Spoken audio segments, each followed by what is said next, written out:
বন্ধুগণ, ইতিমধ্যে আপনারা জানতে পেরেছেন, শুনেছেন যে উজান অসমের কয়েকটি জেলায় এটা ভয়াবহ ঐতিহাসিক বন্যা এসেছে।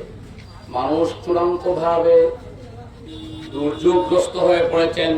এই যে প্রচন্ড বানপানি, এটা ইতিপূর্বে প্রায় ৬০-৬৫ বছরের ইতিহাসে ওইসব অঞ্চলে এই ধরনের ভয়াবহ বানপানি বা ফ্লাড আসেনি। আমি একটা কথা বলতে চাই, আমাদের এই অঞ্চলগুলোতে সময়ে সময়ে বন্যা আসে।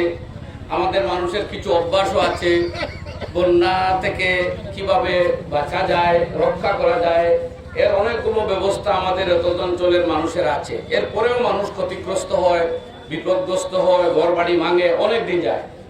আর ওইসব অঞ্চলকে আমরা বলি উজান অসম, আপার আসাম। ওই অঞ্চলে সচরাচর বন্যা আসে না, এই জন্য মানুষগুলো অভ্যস্ত নয়। কিন্তু হঠাৎ করে আল্লাহ তাআলার হুকুম, কিছু করার নেই। সরকারের যথেষ্ট সদিচ্ছা আছে, সাহায্যকারী অনেক সংগঠন আছে, এবং হুজুর বলেছেন ওই লোকগুলো অনেক সবাই যে গরিব এমন নয়, কিন্তু এই বিপদ, এই প্রাকৃতিক দুর্যোগ, এই ভয়াবহ বন্যা তাদেরকে গৃহহীন, সহায়হীন, মালপত্র আসবাবহীন, বিভিন্ন জীব জন্তু সামগ্রীবিহীন করে তুলেছে।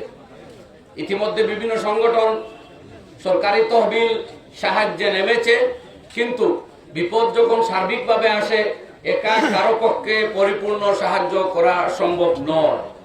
সুতরাং ধর্মীয়, সামাজিক সেবায় নিয়োজিত সংগঠন, আপনারা জানেন আমাদের ইসলামিক বিভিন্ন সংগঠন আছে।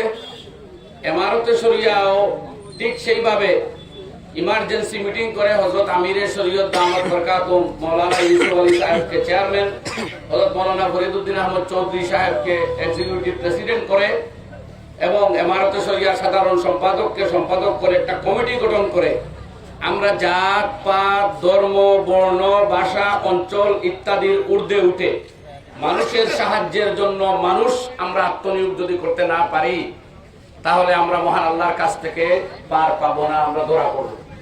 এই বিপদগ্রস্ত মানুষের পাশে দাঁড়ানো, দুর্যোগগ্রস্ত মানুষকে সাহায্য করা, মুসিবত জাদা মানুষের সাহায্যের জন্য এগিয়ে যাওয়া, এটাই আমাদের মানবিকতা, এটাই মানব ধর্ম, এটাই ইসলামী শিক্ষা, এটাই মাদ্রাসা শিক্ষা, এটাই মক্তব শিক্ষা, এটাই আমাদের উলামায়ে কেরাম, ওয়াজ, মাদ্রাসা, মসজিদ, খানকা, মক্তবের শিক্ষার সার সংক্ষেপ নির্যাস।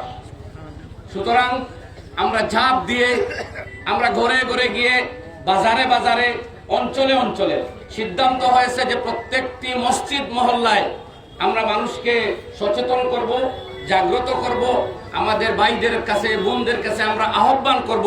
এই আপিল রেখেছেন হযরতে আমিরে শরীয়ত দামাত বরকাতুম সহ বিভিন্ন উলামায়ে কেরাম।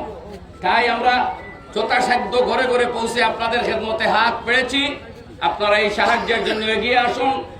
আজকে এখানে এবং আরো ঘরে ঘরে, মহল্লায় মহল্লায় আমাদের মসজিদে যেভাবে আজানের শিক্ষা দেওয়া হয়, নামাজের শিক্ষা দেওয়া হয়, উযু, গোসল, তায়াম্মুম, তাহারতের শিক্ষা দেওয়া হয়, এইভাবে আমাদের মসজিদের মক্তবে এই শিক্ষাও দেওয়া হয়, খুদা রহম করতা নাহি উস বশর পর, না হো দরদ কি চোট জিসকে জিগার পর।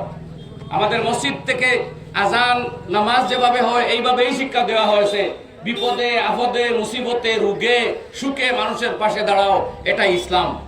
তাই প্রত্যেকটি মসজিদ মহল্লায় আপনাদের খেদমতে বিনম্র অনুরোধ, আপনারা এই স্ক্যানারকে প্রিন্ট করুন এবং এই নির্ধারিত স্ক্যানারে এমারতে শরিয়ার তান তহবিলে হাত খুলে উন্মুক্তভাবে আল্লাহ তাআলার কাছ থেকে বিনিময় পাওয়ার উদ্দেশ্যে সাহায্য করুন।